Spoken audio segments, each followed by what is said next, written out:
ஆண்டவரும் அருமை இரட்சகருமா இருக்கிற இயேசு கிறிஸ்துவின் ஆச்சரியமான நாமத்தில் தினமும் கர்த்தருடைய சத்தத்தை கேட்டுக்கொண்டிருக்கிற என்னுடைய பிள்ளைகளை வாழ்த்துகிறேன், ஆசீர்வதிக்கிறேன்.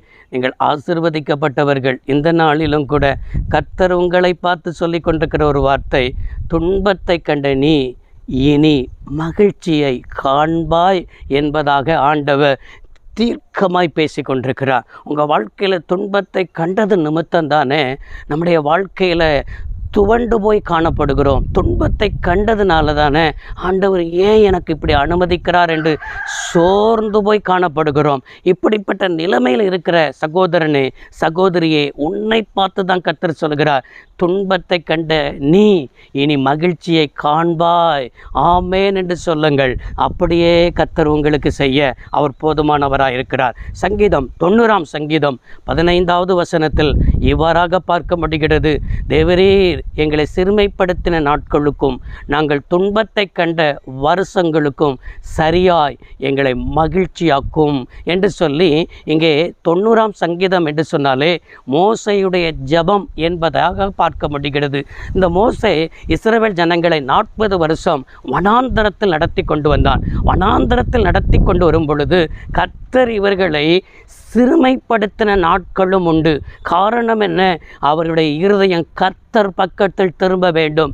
கர்த்தர் தான் எல்லாவற்றையும் செய்கிறார் என்பதை அவர்கள் அறிய வேண்டும்.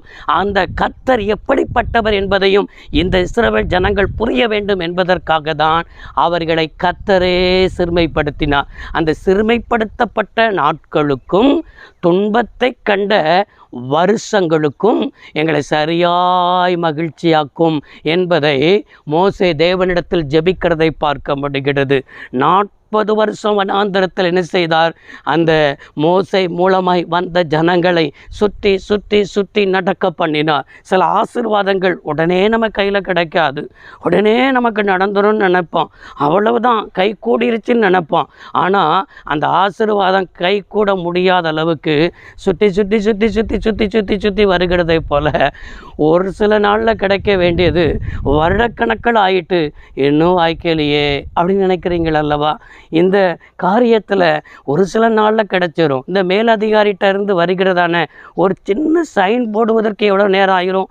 ஒரு நிமிஷத்தில் போட்டுடலாம். ஆனால் அந்த சைன் போடாமல் இந்த பேப்பர் இந்த இடத்தை விட்டு நகராதபடிக்கு வருஷக்கணக்கில் கிடக்குது.